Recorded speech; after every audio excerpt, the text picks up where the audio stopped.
Gopal sir, video பார்த்தீங்களா நீங்க? உங்களுக்கு எதுவும் டவுட்ஸ் இருக்கா? சார் பார்த்தேன் சார்.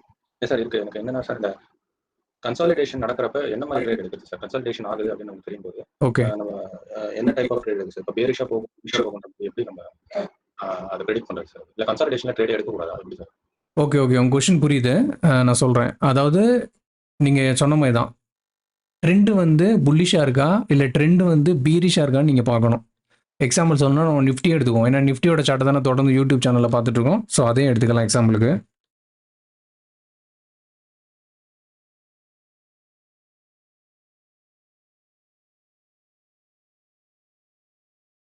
ஸோ நிஃப்டி பாருங்க. அதாவது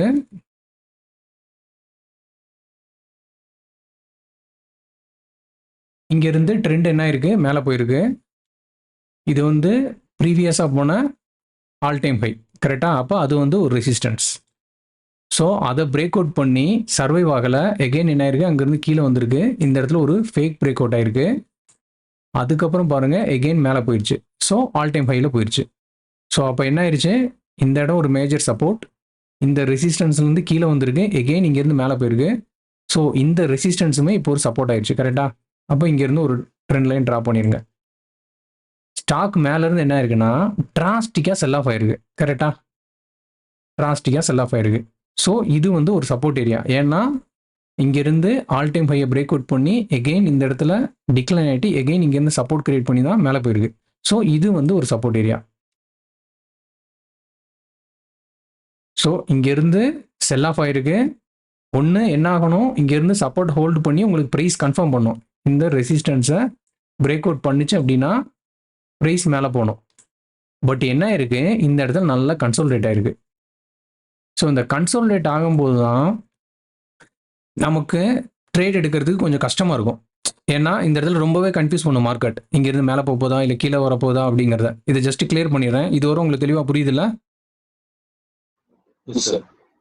ஓகே.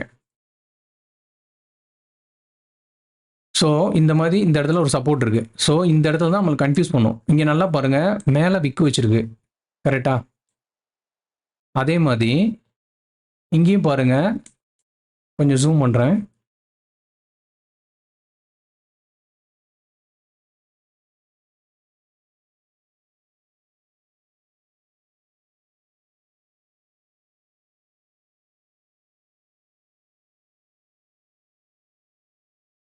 இங்கே பாருங்க, இங்கேருந்து டிராஸ்டிக்காக செல் ஆஃப் ஆயிருக்கு. இந்த இடத்துல விக்கு வச்சிருக்கு பாருங்க.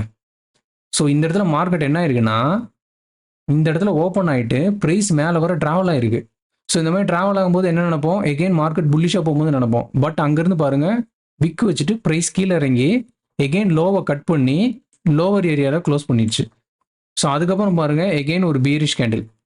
இந்த ட்ரெண்டை அப்படியே ஃபாலோ பண்ணியிருக்கு பீரிஷா. அதுக்கப்புறம் பாருங்க புல்லிஷ் கேண்டில். ஸோ இந்த லெவலை நல்லா ஹோல்டு பண்ணுது. இந்த இடத்துல இங்கேயும் மேலே வர போயிருக்கு, ப்ரைஸ் ட்ராவல் ஆகி அதுக்கப்புறம் எகெயின் கீழே வந்திருக்கு. இந்த இடத்துலலாம் கன்சோலிடேட் ஆகி இங்கே பாருங்க எகெயின் ஒரு க்ரீன் கலர். ஸோ இந்த லெவலை பிரேக் அவுட் பண்ணி ஃபர்ஸ்ட் டைம் இந்த கேண்டில் இங்கே க்ளோஸ் ஆயிருக்கு. அதுக்கப்புறம் என்ன ஆயிருக்கு பாருங்க, கேப் அப் ஓப்பன் ஆகி செல் ஆஃப் ஆயிடுச்சு. ஸோ எதுக்கு நான் இந்த இண்டிவிஜுவலாக ஒவ்வொரு கேண்டிலும் சொல்கிறேன்னா, உங்களுக்கு இந்த ஒவ்வொரு கேண்டிலுமே நீங்கள் இன்ட்ராடேல இப்போ வந்து நம்ம முடிஞ்சதுக்கப்புறம் பார்க்குறோம். பட் இன்ட்ராடேல நீங்கள் பார்க்கும்போது உங்களுக்கு கன்ஃபியூஸாக இருக்கும். இங்கே புல்லிஷ் கேண்டில் இருக்குன்னா நம்ம என்ன பண்ணுவோம்? மார்க்கெட் கேப் அப் பண்ணோன்னே பை பண்ணலாம்னு நினைப்போம். பட் அப்படி பை பண்ணோம் அப்படின்னா கண்டிப்பாக இந்த இடத்துல ஸ்டாப் லாஸ் ஹிட் ஆயிருக்கும். ஸோ அதுக்கப்புறம் பாருங்க இந்த இடத்துல கன்சோலிடேட் ஆயிருக்கு. எகெயின் ஒரு பீரிஷான கேண்டில். ஸோ இந்த கேண்டில் என்ன பண்ணுவோம்? நாளைக்கு மார்க்கெட் பீரிஷாக தான் ஓப்பன் ஆக போகுது. ஷார்ட் சைடு நம்ம கேரி ஃபார்வர்ட் பண்ணலான்னு மோஸ்ட் ஆஃப் த பீப்புள் கண்டிப்பாக பண்ணுவாங்க. ஏன்னா இது வந்து ஒரு சப்போர்ட் ஏரியா, நல்ல bearish candle. So next day break out நடக்க போகுதுன்னு நினச்சிட்டு எடுப்பாங்க. பட் கேப் டவுன் ஆகிட்டு எகெயின் பாருங்க மேலே வந்துருச்சு. ஸோ மார்க்கெட் இந்த மாதிரி தான் நிறையாவே நம்மளை கன்ஃபியூஸ் பண்ணும். மேஜராக நீங்கள் என்ன பண்ணணும்னா ட்ரெண்ட் எப்படி ட்ராவல் ஆகி வந்திருக்குன்னு பார்க்கணும். ஸோ இங்கேருந்து எப்படி வந்திருக்கு? பீரிஷாக வந்திருக்கு. இந்த இடத்துல நல்லா கன்சோலிடேட் ஆகிருக்கு. ஸோ இந்த கன்சோலிடேட் ஆகி உங்களுக்கு கிளியராக ட்ரெண்ட் தெரிய வரும். நீங்கள் வெயிட் பண்ணணும். ஓகேயா? ஸோ வெயிட் பண்ணிட்டு தான் ட்ரேட் எடுக்கணும். இப்போ கொஞ்சம் ஜூம் அவுட் பண்ணுறேன்.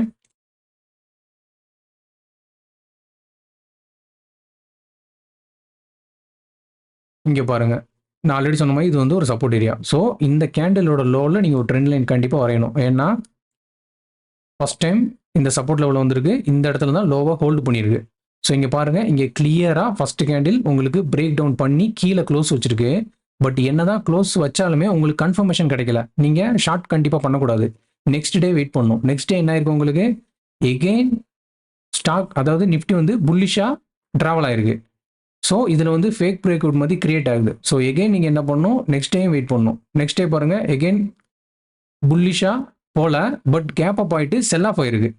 ஸோ இந்த இடத்துல உங்களுக்கு என்ன ஆயிடுச்சுன்னா, இந்த கேண்டிலோட ஹையை பிரேக் பண்ணல. ஸோ இந்த இடத்துல இருந்து ப்ரைஸ் ரிஜெக்ட் ஆகுது, அது நல்லாவே தெரியுது. ஸோ நெக்ஸ்ட் டே பாருங்கள் இந்த லோவை, அதாவது நான் இந்த ட்ரெண்ட் லைன் வரைஞ்சிருக்கேன்ல, இந்த லோவை டச் பண்ணிட்டு ப்ரைஸ் நல்லா கீழே இறங்க போகுது, இறங்கிட்டு இருக்கு. இந்த கிரீன் கலர் கேண்டிலோட லோவையும் நீங்கள் ட்ரெண்ட் லைன் வரைஞ்சிங்கன்னா இந்த இடத்துல தான் நீங்கள் எக்ஸாக்டாக என்ட்ரி எடுக்கணும். ஸோ கம்ப்ளீட்டாக இந்த இடத்த நீங்கள் அவாய்ட் பண்ணணும், ட்ரேடே பண்ணக்கூடாது. ஏன்னா இதில் நீங்கள் கண்டிப்பாக ட்ரேட் எடுத்தீங்க அப்படின்னா, இப்போ நீங்கள் கண்டினியூவாக சார்ட்டை வந்து மானிட்டர் பண்ணி கொஞ்சம் எக்ஸ்பீரியன்ஸ் ஆகிட்டீங்கன்னா, ட்ரெண்டு பியரிஷாக இருக்குன்ட்டு நீங்கள் ஷார்ட் சைட் எடுப்பீங்க. நான் அதை தான் டெலிகிராம் சேனல் அண்ட் யூடியூப்லையுமே போஸ்ட் பண்ணியிருந்தேன். நீங்கள் பார்த்தீங்கன்னா தெரியும், இந்த இடத்துல நம்ம எக்ஸாக்டாக மார்க்கெட் மேலே இருக்கும்போது ஷார்ட் சைட் நம்ம போனோம். கண்டினியூவாக பார்த்தீங்கன்னா இங்கே வர நான் ஷார்ட் தான் கால் கொடுத்துருப்பேன். நம்ம இதுலேருந்து புல்லிஷாக ஒரு நாளோ 2 நாளோ தான் மட்டும்தான் ட்ரேட் எடுத்திருப்போம். அதேமாதிரி நான் எல்லாமே அப்டேட் பண்ணியிருப்பேன். நீங்கள் டைம் தான் செக் பண்ணி பாருங்கள். ஸோ எதனால் நான் ஷார்ட் கொடுத்தேன்னா, மார்க்கெட் ஆல் டைம் ஹையில் போயிட்டு ஒரு ரிவர்சல் ஆகுது. பட் அப்படி ரிவர்சல் ஆகிறது நார்மலான ரிவர்சல் கிடையாது, டிராஸ்டிக்கலாக செல் ஆஃப் ஆயிருக்கு. ஸோ இப்படி செல் ஆஃப் ஆனதுனால ஒரு கன்சல்டேஷன் கொடுத்துச்சு அப்படின்னா கண்டிப்பாக அந்த ட்ரெண்ட் கண்டினியூ ஆகும். இந்த ட்ரெண்ட் என்னவா இருக்குது, பீரிஷாக இருக்குது. ஸோ எகெயின் பீரிஷாக தான் போகும். ஸோ இந்த மாதிரி நீங்கள் ஈச் அண்ட் எவ்ரி திங் எல்லாத்தையுமே பாயிண்ட் அவுட் பண்ணி டெய்லியும் நீங்கள் ஒர்க் அவுட் பண்ணணும். மெயினாக எழுதி வைக்கணும், இல்லை நீங்கள் வேர்ட் ஆர் எக்ஸல் எல்லாம் இந்த பாயிண்ட்டை நோட் பண்ணணும். ஸோ அப்படி நோட் பண்ணியிருந்தீங்கன்னா இந்த ஒரு ட்ரேடுமே உங்களுக்கு போதுமானது. 1 மந்த்துக்கான மணியை நீங்கள் கண்டிப்பாக ஏர்ன் பண்ணியிருக்கலாம். ஸோ கண்டிப்பாக நீங்கள் பிகினராக இருக்கீங்க, கொஞ்சம் எக்ஸ்பீரியன்ஸ் ஆகிற வர கன்சல்டேஷன் ரேஞ்சில் நீங்கள் ட்ரேட் பண்ணாதங்க. ஏன்னா இது வந்து ரொம்பவே கன்ஃபியூஸ் பண்ணும். இப்போ இது வந்து டெய்லி கேண்டில் போட்டிருக்கேன். ஜஸ்ட் நீங்கள் 5 மினிட்லேயே பார்த்தீங்கன்னா கண்டிப்பாக இந்த மாதிரி பிரேக் அவுட் ட்ரேட் நிறையாவே கிடைக்கும் உங்களுக்கு. ஓகேயா? ஸோ உங்கள் டவுட் கிளியர் ஆச்சா சார்? எஸ் சார், கிளியராக இருக்குது சார்.